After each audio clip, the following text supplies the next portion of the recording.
¿Cómo estás hoy? Bienvenidos nuevamente a nuestro canal Historias Nunca Contadas. Para continuar con la historia de ayer, hoy les traeremos la siguiente historia misteriosa. Preparémonos para comenzar la historia de hoy. La antigua casa en Ciudad Juárez, Chihuahua, la que mi madre compró hace años, se convirtió en mi refugio, una joven lejos de casa. Mi abuela enfermó y decidí mudarme allí para estudiar y cuidarla, además de experimentar la vida independiente. Mi madre me prestó la casa y rápidamente encontré trabajo. Sin embargo, la carga financiera y el miedo a vivir sola me hicieron dudar. Por suerte, dos compañeras de clase, Luz y Marisa, que son hermanas, aceptaron mudarse conmigo para compartir gastos y ahuyentar mi soledad. La casa era lo suficientemente grande como para que cada una tuviera su propia habitación, incluso con baño. Al principio, todo era perfecto. Pero luego, empezaron a ocurrir cosas extrañas. Luz y Marisa siempre dormían juntas, como si temieran a la oscuridad. Me contaban que veían sombras alrededor del coche por la noche. Luego estaba la puerta del garaje, que se cerraba sola de golpe, aunque yo la revisaba cuidadosamente. Mi perro guardián, normalmente feroz con los extraños, se quedaba extrañamente callado cuando alguien se acercaba. Una vez, las hermanas me invitaron a su iglesia. Aunque soy católica, acepté, esperando encontrar algo de paz para mi alma inquieta. Pero al final, fui yo quien necesitó consuelo. Una noche, me desperté sobresaltada porque la cama se sacudía violentamente. Sentía como si una fuerza invisible la estuviera moviendo. Aterrada, me quedé inmóvil, viendo cómo toda la cama se movía como en una película de terror. Aterrorizada, me hice la dormida, esperando que amaneciera. A la mañana siguiente, llamé a mi madre y le conté lo sucedido. Ella dijo que seguramente era por el paso del tren cerca de la casa. Pero yo sabía que no era eso. Los misteriosos temblores continuaron durante meses. Llegaron las vacaciones de verano y mis dos hermanos gemelos vinieron de visita. Una tarde, mientras llevábamos a nuestro hermano menor a patinar, le pedí a uno de los gemelos que volviera a casa por más calcetines. Regresó pálido, diciendo que cuando fue a coger los calcetines de mi cama, estos se movieron como si una mano invisible los controlara. Me quedé helada, porque yo había tenido la misma sensación. Esa noche, al volver a mi habitación, me horrorizó descubrir que la cama se había movido casi medio metro. Intenté mantener la calma, la puse de nuevo en su sitio y bromeé con mis hermanos para disipar el miedo. Sin embargo, la noche de terror no había terminado.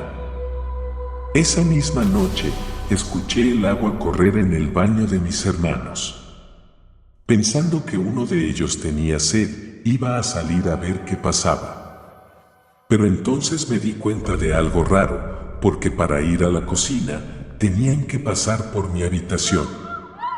Segundos después, el agua volvió a correr. Esta vez, decidí esperar. De repente, todas las llaves de la casa cayeron al suelo, acompañadas del sonido del agua cayendo a chorros de la ducha. Grité de terror. Mis hermanos corrieron hacia mí, y en ese instante, el agua dejó de correr. Aterrorizada, pensé en llevar a mis hermanos a casa de mi abuela, que vivía cerca. Pero era demasiado tarde, mi coche no arrancaba. Agotados y desesperados, volvimos a la casa. Apenas me dormí, me despertaron ruidos en la cocina. Sonaba como si 3 o 4 personas estuvieran reunidas charlando animadamente. Me quedé inmóvil, escuchando esos sonidos fantasmales hasta bien entrada la noche. La casa estaba sumida en un silencio espeluznante. Ni una sola luz en las casas vecinas, solo un silencio aterrador envolvía todo. A un lado, una tienda cerrada, al otro, un terreno baldío. En medio de esa quietud nocturna, las misteriosas voces seguían resonando desde la cocina, a veces susurrando, a veces riendo entre dientes. Durante ese caluroso verano, me acostumbré a esas extrañas reuniones. Incluso llegué a escuchar el tintineo de una campanilla, como en las películas de terror clásicas, anunciando la cena de esos invisibles comensales. Al terminar el verano, mis hermanos, Luz y Marisa, se fueron. La casa volvió a sumirse en el silencio. Una noche, regresaron con el rostro lleno de preocupación. Me contaron que, según sus creencias, los fenómenos sobrenaturales eran reales. Y tenían miedo de enfrentarlos solos. Desde entonces, siempre íbamos juntas, nadie se atrevía a quedarse sola en casa. La inquietud y el miedo se colaban por cada rincón. Llegó el cumpleaños de Luz. Compramos un pastel y organizamos una pequeña fiesta. Mientras esperaba a que las hermanas terminaran de preparar todo, estaba en la sala mirando mi teléfono. De repente, apareció Marisa con el rostro desencajado. Me preguntó cómo había podido ir del baño a la sala tan rápido. Me quedé perpleja, porque llevaba allí mucho tiempo. Marisa me contó que habían escuchado mi voz en la cocina y luego el sonido del agua corriendo en el baño. Cuando entraron a revisar, la habitación aún estaba húmeda, como si alguien se hubiera duchado. La cosa no quedó ahí. Al día siguiente, al revisar las fotos de la fiesta, descubrimos horrorizados rostros fantasmales en las imágenes. No uno, sino muchos, hombres y mujeres, alrededor de Luz. Lo más aterrador es que aparecían en fotos tomadas con 3 teléfonos diferentes. Esas fotos fantasmales nos atormentaron durante mucho tiempo.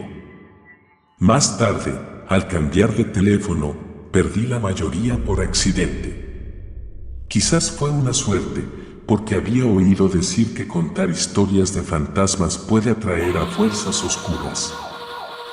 Y, de hecho, las cosas extrañas continuaron. A principios de esta semana, en la clínica donde trabajo, me enteré de que la chica de la limpieza había renunciado.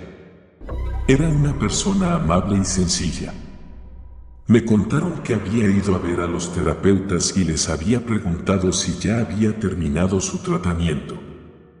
Lo extraño es que los médicos aseguraron no tener ninguna cita con ninguna chica en ese turno.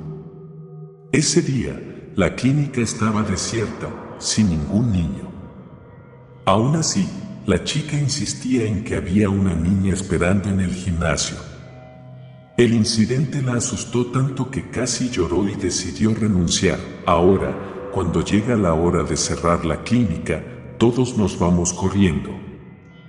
Porque nadie se atreve a quedarse solo en ese silencio espeluznante, esa mirada, como penetrando la oscuridad, como quemándome el alma. Apareció incluso antes de que supiera de la existencia de la niña en el gimnasio. He escuchado tantas historias sobre la parálisis del sueño, las alucinaciones, los escalofríos. Pero nada se compara con mi propia experiencia aterradora. Hace 3 años, en el pequeño pueblo de San Juan de Escobedo, Jalisco, donde vivía mi abuela, tuve un encuentro predestinado con lo sobrenatural. La habitación en la que dormía había pertenecido a mi difunto abuelo. Murió cuando yo tenía apenas 1 mes de vida. El recuerdo que tengo de él es muy borroso. Pero esa habitación nunca me había dado miedo. Aquella noche, después de que mi abuela se durmiera, me acosté en la cama familiar.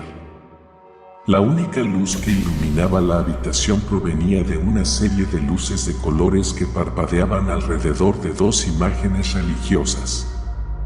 Enseguida me quedé dormida. De repente, en medio de la silenciosa noche, me desperté presa del pánico.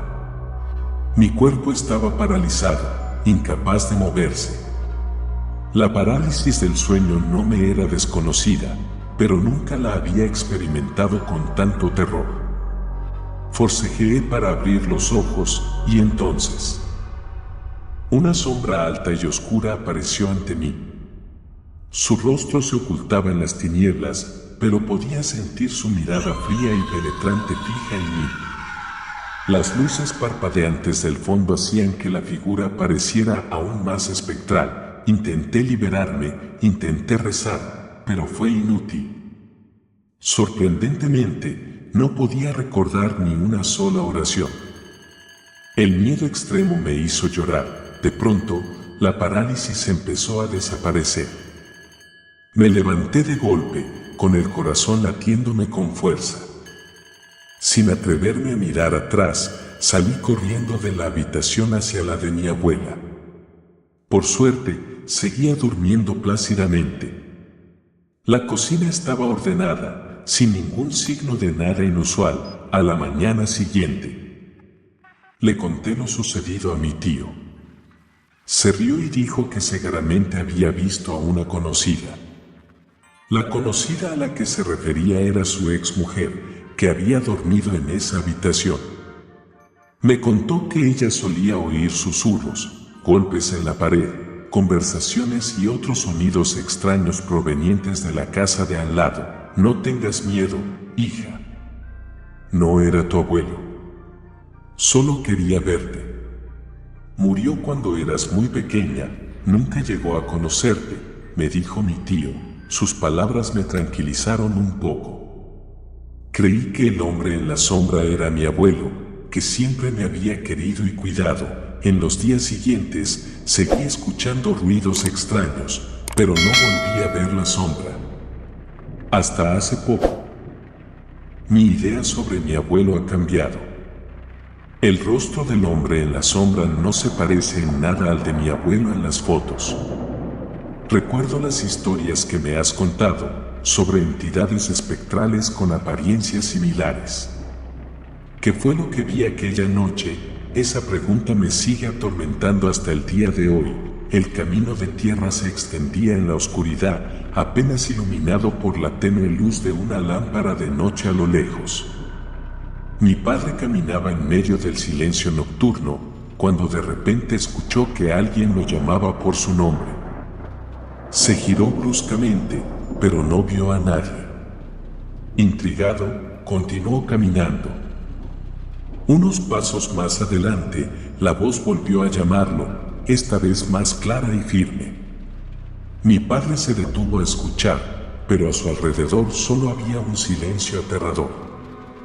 Apresuró el paso, deseando llegar rápidamente a la farola que se veía a lo lejos, y entonces, bajo la débil luz, se quedó paralizado al ver un par de piernas humanas.